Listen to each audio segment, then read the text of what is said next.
जय जय जगन्नाथ। नमस्कार। जेना विजन अपराह्न खबर को स्वागत करुच्ची।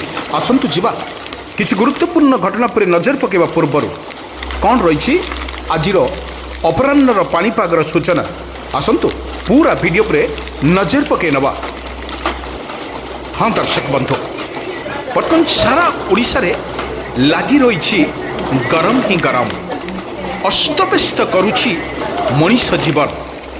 प्रबल खरा एवं आज जहाँ अपडेट खबर सामना को आसी प्रबल खरा 9 ରୁ 2ଟା पर्यंत प्रबल खरारे सिझुची सारा ओडिशा।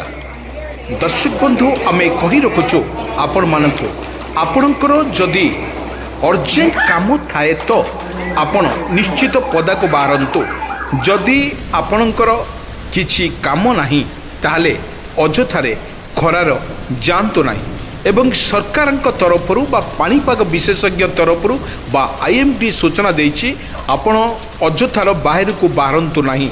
जदि आपण बाहर को बाहरुचंती ताले यथेष्ट परिमाण रे पानी सरबत तुराणी पीकी जातु। मथारे उदा कना पकेकी जातु। हाथरे छता एवं मुंडरे कपड़ा बांधी एवं गोड़े जूता पिंधि बाहर को बाहरंतु एवं सफिशिएंट पानी पियंतु। पानी पी आपण पदा को बाहरंतु। यह आईएमडी सूचना। अन्य पक्षर देखा गले वर्तमान जो भली काल बैशाखीर वर्षा लगी रही आकलन करुच्ची पाणीपाग विशेषज्ञ। एठी कही रखुचु आपण मानंकु जदि एई भली भाबरे लगातार भाबरे जली वर्तमान पाणीपागर मुहूर्त वर्तमान चली वर्तमान जहाँ अपडेट खबर सामना को आसुची ताहा मध्य आपण मानकु सूचना दिया जाउची।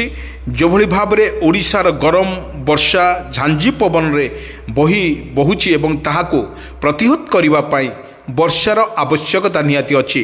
वर्षा जदि हुए तो ताहले दिनर टेम्परेचर कमियो बोली आकलन करिछि पाणीपाग विभाग। अन्य पक्षर जदि देखा गले वर्षार जो स्थिति को देखा जाउछि वर्तमान जो काल बैशाखीर वर्षा आउ अन्य पक्षरे जो भली वर्षा लघुचापर वर्षा होबार मध्य सूचना अच्छी। जहाँ पाणीपाग विशेषज्ञ कहवा अनुजाई वर्तमान जो भली वर्षा हब मार्च शेष आड़ को वर्षा मध्य हेब जहाँ आकलन करुच्ची पाणीपाग विभाग।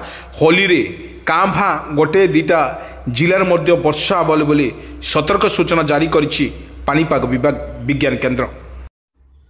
दर्शक बंधु, तातीरे सिझुछि सारा ओडिशा।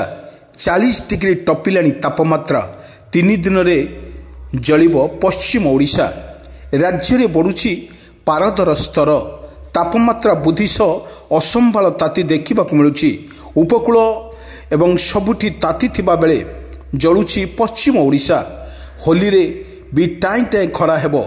आसंता 13 ରୁ 16 तारिख पर्यंत राज्य में अधिकांश स्थान में सर्वोच्च तापमात्रा स्वाभाविक ठारू अधिक रहिबो बोली आकलन करिछि पाणीपाग विज्ञान केन्द्र।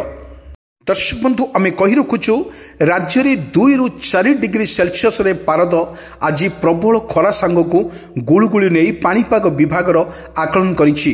गुरुवार एवं शुक्रवार पश्चिम ओडिशा रे प्रबल ग्रीष्म प्रकोप नहीं पाणीपाग विभाग वर्तमान अलर्ट जारी करा जाइछि। एहीपरि चलितर सप्ताह 2 दिन हिट वेट ग्रीष्म प्रभाव जारी रहिबो। पाणीपागर विभाग 13, 14 और 16 और 15 तारिख में 3 दिन वर्तमान हिट वेर विभाग जारी करिछि बेले पश्चिम ओडिशा और आभ्यंतर ओडिशा रे अस्तव्यस्त करिवो असंभाल पश्चिम ओडिशार होई पारे निया वर्षा। पारद 40 डिग्री उपकूल रे रहिबा असंभव होई पड़ुछि। आभ्यंतर ओडिशा रे 2टी जिला पई सतर्क जारी करिछि आंचलिक पाणीपाग विज्ञान केन्द्र। 13 तारिख में 7 जिला सुंदरगढ़, झारसुगुड़ा, संबलपुर, सोनपुर, बौद्ध, बलांगीर और बरगढ़ को येलो वार्निंग जारी करिछि। 14 तारिख और 15 तारिख में प्रबल खरा नहीं आसंता वर्तमान जो भली खरा को नहीं आसंता वर्षर जो भली रेकर्ड करथिला ए जिला वर्तमान सही जिला गुड़िक को पुणी 8 जिला को सुंदरगढ़, झारसुगुड़ा, बरहमपुर, संबलपुर, सोनपुर, बौद्ध, बलांगीर, अनुगुल एवं बरगढ़ रे हु माने कु नहीं कि बर्तमान येलो वार्निंग जारी करिछि आंचलिक पाणीपाग विज्ञान केन्द्र। यही सब जिलावासी को ग्रीष्म प्रभाव को दृष्टि रखी बर्तमान सतर्कमूलक पदक्षेप नेबा को परामर्श दि जाइछि बोली कहुଯାଇଛି। भुवनेश्वर आंचलिक पाणीपाग केन्द्र निर्देशक मनोरमा महांती स्पष्ट करिसंती जदि बिजुली सहित घड़घड़ी हम कालबैशाखीर बर्तमान मार्च शेष आड़क वर्षा हो पारे एवं बिजुली घड़ सहित वर्षा हो पारे आकलन करिछि पाणीपाग विज्ञान केन्द्र। बड़ कथा हेउछि जदि मार्च मासर शेष आड़क जदि वर्षा न हुए ताहले जो उत्तप्त सहर गुड़िक रही निया वर्षा बोली आकलन करिछि। बड़ कथा हेउछि बारंबार जबदि एभली भाव में खरा होछि आज टेम्परेचर दिनर 40 डिग्री सेल्सियस थिला बेले वर्तमान जहाँ वर्तमान अपडेट जो अपराह्न खबर पर आम लगातार भाव में आपण को जोड़ी होचु वर्तमान पाग टिके काउलिया पाग करुछि एवं कां भा आकाश टिके मेघाच्छन्न थिला भले लागुछि एवं वर्षा आ मौसुमीर वर्षा जीवा परे एवं ओडिशा रे मध्य लघुचापर वर्षा जारी रहितला। ए लघुचापर वर्षा जारी रहितला परे पुणी एक वर्षा लघुचाप सृष्टि होइतला। लघुचाप वर्षा वर्तमान 4 दिन एवं 5 दिन परे वर्षा कमिला। पुणी एक आकलन करा जाउछि जे होली रे वर्षा आकलन मध्य करा जाउछि किंतु एही परिप्रेक्षी रे जदि आमे देखिबा बड़ बड़ जो वर्षा लगी रोची ओडिशा रे एवं तुहाकु तुहा वर्षा मध्य जारी रहिबो बोली कहुଯାଇଛି किंतु अदिनिया वर्षा मध्य होई पारे कालबैशाखी वर्षा मध्य होई पारे बोली पूर्व अनुଯାयी मध्य सूचना दि जाइछि।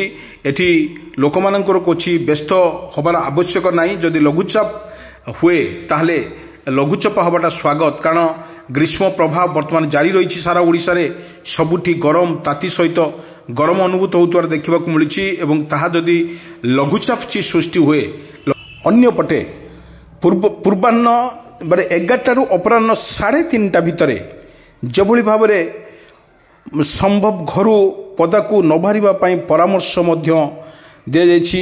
SRC दि जाइछि एवं जो भली करा जाइछि परिस्थिति उपरे नजर रखिबा को आवश्यक पदक्षेप नेबा को जिलापाल को मध्य कह जाइछि। सेथिपाई 4-5 दिन भितर आभ्यंतरण ओडिशा रे बढ़िबो ताती एवं तापमात्रा 3 रु 5 डिग्री जाए बढ़िबा नै पूर्वानुमान करिछि पाणीपाग विभाग केन्द्र। एठी बारंबार दर्शक बंधु आमे कहि रखुछु जदि लघुचाप वर्षा रहे ताले टेम्परेचर निश्चित कमिबो एवं जहाँ कालबैशाखीर जदि वर्षा हुए ताले निश्चित टेम्परेचर करिवो। जदि टेम्परेचर कमिबा पई वर्षार आवश्यकता अछि एवं वर्षा जदि न हुए ताले एभली टेम्परेचर रहिबो बोली आकलन करिछि पाणीपाग विभाग। बड़ कथा होछि वर्तमान 4 रु 5 दिन पर्यंत आभ्यंतरण ओडिशा रे तातीर वर्तमान जोरसोर रहिबो ताकू